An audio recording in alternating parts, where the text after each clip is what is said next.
Hey guys, welcome back to the Music Hole. My name is Cole, and today we're going to talk about probably the most influential alt-rock album of all time, which is of course Surfer Rosa by Pixies from 1988. And this album is another album produced by Steve Albini, who's somebody that I've mentioned in a few of my other reviews. He's a legendary rock producer and definitely a name that you guys should check out in general. But anyway, so this album kind of came out of nowhere. I mean, alt-rock was kind of a thing with bands like Husker Du and Dinosaur Jr. and Sonic Youth and stuff like that. But this album really popularized it. It was a huge college rock hit, huge indie rock hit. I got a lot of radio play in college radio back in the day. But anyway, it's a very strange album. It's very playful. It kind of doesn't take itself seriously a lot. It's very humorous. It's very creative. And Steve Albini's production gives it a really muscular, powerful energy that the album really needed, to be honest, because the lyrics are not exactly the greatest, in my opinion. But anyway, I'm really excited to talk about it with you guys. I've got some clips lined up that I'll talk about and share with you guys. So let's dive right in with track number 1, which is called Bone Machine.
Again, like I said, it's just a very muscular, very powerful sound, very memorable. And, you know, as I mentioned, a lot of the lyrics on this album are kind of strange, right?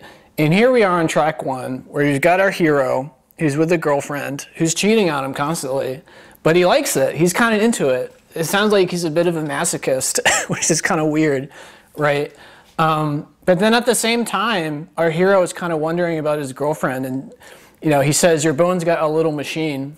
And what that means to me, basically, is he's kind of like wondering, why the heck would this girl, you know, be with this guy for however long they've been together, but then cheat on him constantly? Like, what the heck is going on exactly with that, you know? So it's just a very strange song in general, you know, lyrically speaking. It's about 2 really screwed up people who are together. And I guess it worked out, right? Because he likes being a masochist and she likes cheating on him. So it's a very weird song. A lot of the songs in this album are weird and kind of funny. But again, the songmanship, if that's a word, is very, very powerful. The production is very, very memorable. So it makes it all work. The attitude of the band makes all of this silliness work. But anyway, so that's Bone Machine. That's all I want to say about it. So let's move on to track number 2, which is called Break My Body.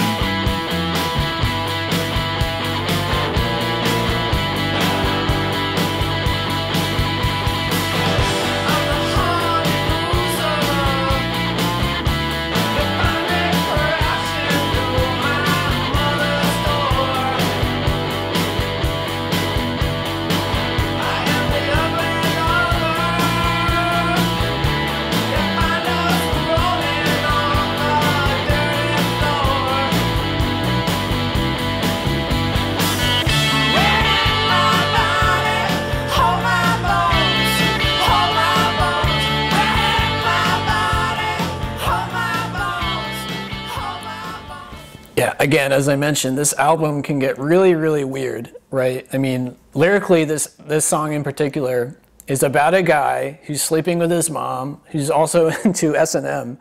And it's like, the first thing I think of is, why would you ever write a song about this? Like, what the heck is the point of that? But for some reason, you know, the combination of the singer's energy and attitude, the production quality, and, you know, the songmanship with the melodies and stuff like that, it all just makes it work, even though it sounds like it shouldn't work, right? And I mean, one of the reasons why this album was so influential is because they're making songs like this, which not only sounded different from other bands at the time, but also just lyrically, were just like, what the heck? Like, why are they talking about this stuff? This is just the weirdest, but also at times funniest thing in the world. But anyway, I like this song a lot. You know, again, lyrically, it's not deep, obviously, but it's a fun song. So that's Break My Body. That's all I want to say about it. We're going to jump to track number 4 for our next clip.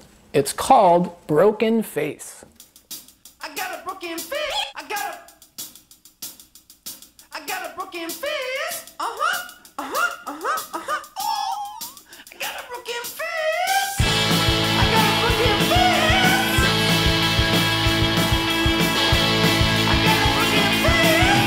There was this boy who had 2 children with his sisters over his daughters, over his family lovers.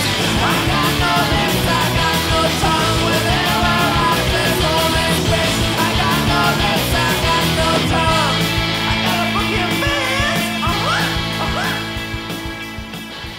Yeah, again, another song about incest. Like, what the heck, Pixies? Come on, guys. But as I mentioned, I mean, this album succeeds because of the energy and attitude and production quality and things like that. I mean, so the reason why I like this band is because, along with people like REM, they basically proved that it doesn't really matter what the lyrics are about, as long as the attitude is there, right? As long as the production quality and attitude are really good, it kind of doesn't matter what the heck they're talking about. You know, in REM's case, for example, on their debut album, Murmur, you know, Michael Stipe would sing very passionately, but he wouldn't enunciate. So you had no idea what the heck he's saying, even though it sounds like he's saying something very meaningful and powerful. Like, you could never figure out what the heck he was saying, which was on purpose. He was using his voice as another instrument, essentially. But in this case of the Pixies, it sounds like they're proving the point that you can sing a really screwed up song that isn't really deep on any level and still make it sound amazing and still have it be memorable, right? So anyway, so that's one of the reasons why this band was very influential, in my opinion.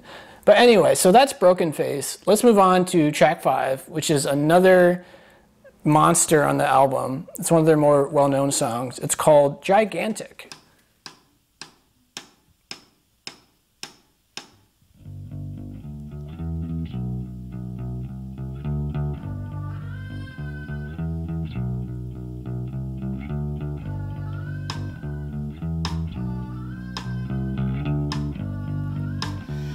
This I know, his teeth as white as snow. What a gas it was to see him walk her every day into a shady place. With her lips she said, hey pa, pa, pa, let's have a ball. Hey pa, pa, pa, let's have a ball. Hey pa, pa, pa, let's have a ball.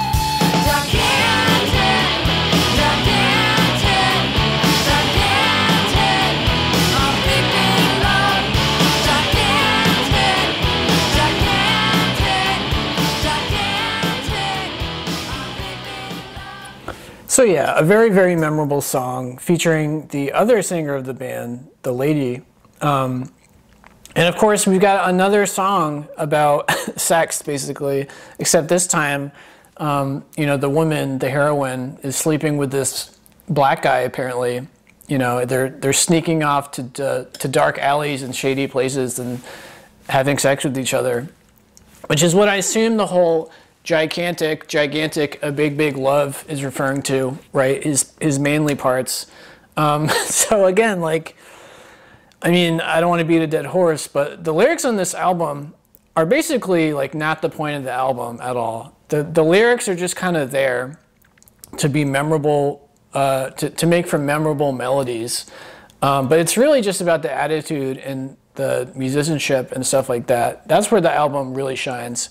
But anyway, this is definitely a memorable song, sonically speaking. You know, it's one of their more well-known songs. But that's all I can really say about it. So let's move on to track number 6, which is called River Euphrates.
Yeah, so what really stood out to me in this song was the guitar work at the beginning, just the atmosphere of it, the sound effects on the guitar itself just really stood out to me. I really thought it was memorable. You know, and again, I'm beating a dead horse here. The lyrics don't really matter at all. You know, it's just about a guy traveling to the Middle East. You know, big whoop. As I mentioned, again, the album succeeds for its attitude, for its energy, for its musicianship, for its production quality. It basically might as well be an electronic album. And what I mean by that is the lyrics are just kind of there to have nice melodies for you to remember. And that's basically it. Like, what they're about doesn't matter really at all, in my opinion anyway. So I would imagine that's kind of like, that might have been on their minds when they're making this album, is like, let's try to make an album that's really, really memorable and effective, but about really weird, crazy stuff. You know, let's try it. But anyway, so that's all I really want to say about River Euphrates. So let's move on to track 7, which is another Pixies classic. It's called Where Is My Mind? Stop.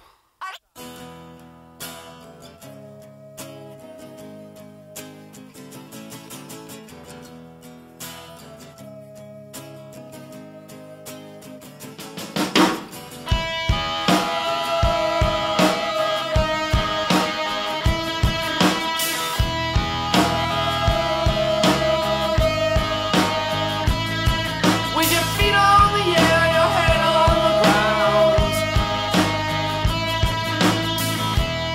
Try this trick and spin it. Yeah.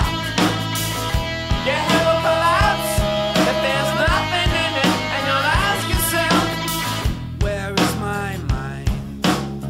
Where is my mind? Where is my mind?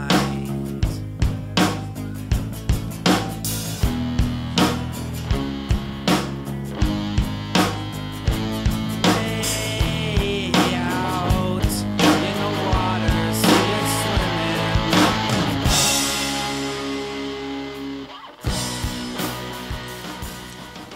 Yeah, so this is probably the most famous Pixies song. I believe they used it at the end of Fight Club. It's probably where most people heard it. But anyway, it's a very memorable song. The chorus is very memorable. The melodies are great. And again, it's another example of a song that's not really about anything, and yet it works tremendously. So you're just sitting there like, why do I like this song so much? It's not about anything of interest, right? I mean, it's literally about a guy snorkeling and seeing fish bump into him as he's snorkeling. And as he's snorkeling, he's like, where's my mind? In the sense of like, you know, he's kind of daydreaming. He's kind of lost in this underwater dream world, right? So it doesn't really mean anything. Again, this album is basically an experiment, from what I can gather, in, you know, just experimenting with lyrics in the sense of like, what can we talk about and make, you know, what's the weirdest thing that we can talk about and yet make work and make people addicted to it, right? So we've got incest, we've got people cheating on people, we've got sadomasochism, we've got daydreaming while snorkeling. You know, who knows what the heck they're going to talk about next. But anyway, a very, very catchy song, very well known at this point. But anyway, so that's Where Is My Mind. Let's talk about track 8 next, which is called Cactus. Sitting here wishing on the cement floor, just wishing that I had just something you wore. I put it on when I go lonely. Will you take off your dress and send it to me? I miss your kissing and I miss your head, and a letter in your writing doesn't mean you're not dead. Run outside in the desert heat, make your dress all wet and send it to me. Yeah, so this is basically their attempt at a romantic song, right? And of course they make it kind of messed up in their lovely Pixies kind of way. It's about a guy who's in prison and he's receiving letters from his girlfriend, but he wants something a little bit more intimate, right? A little bit more personal. He wants her to like get really dirty in her gown and then send the gown to her. I imagine because it would smell like her or something like that. So, you know, I mean, it's kind of a romantic song, again, in a kind of twisted Pixies way. But I like it. You know, Black Francis's singing in particular, especially on this song, sell the whole thing. As I mentioned, the attitude is where it's at on this album, and Black Francis's singing, like the sound of his voice, makes all of these strange lyrics work. You know, if it was somebody else with like an actual proper singing voice singing these lyrics, it would probably sound really weird and bad, I would imagine. But anyway, that's Cactus. That's all I want to say about it. It's a really short song as well. The last track I want to talk about is from track number 11. It's called Vamos. We'll keep well bred, we'll stay well fed, we'll have all songs, they will be our will.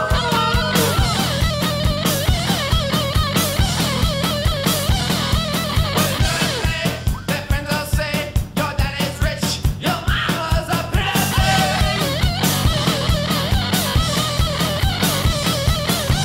That maid Maria, she's red on cake. I'm so that butterfly, I'm so that butterfly, I'm so that butterfly, I'm so that butterfly, I'm so that butterfly. Yeah, I like the lyrics on this a lot, on this clip anyway. You know, it kind of gets me thinking philosophically about the idea of forbidden fruit and the appeal of forbidden fruit, in the sense of like, he's talking about this guy who's young, rich, and handsome, and it sounds like he's supposed to marry someone who's young, rich, and beautiful, right? And that's what his kids are supposed to do and their grandkids and ad nauseum. But he's looking at the maid, Maria, and he's like, yeah, she's okay. You know, he's kind of fantasizing about her a little bit because he can't be with her technically in terms of like his social status and his friends and family are like, you know, basically telling him he's not supposed to be with the maid Maria, right? So there's like an appeal in that. There's an appeal in lusting after forbidden fruit, so to speak. So I kind of, you know, I don't know if that's what he was trying to get at with this song, but it makes me think of that, so I can appreciate that. But anyway, that's the last track of interest I wanted to talk about with Surfer Rosa. I mean, again, I've said this numerous times. It's an album that succeeds sonically because of the attitude and the production quality, you know, the energy, the melodies, all of that add up to, you know, the sum is greater than its parts, so to speak. You know, because as I mentioned, the lyrics are not the most interesting necessarily, but the album as a whole, the sum of the parts make up for it, in my opinion. So anyway, I hope you thought it was interesting. As always, let me know in the comments if you liked it, if you didn't like it, if you got some interpretations you want to share. I'll check them out. And if you enjoyed the video, please like and subscribe. It really helped me out. But yeah, that's Pixies. That's Surfer Rosa. Check it out and have a good one.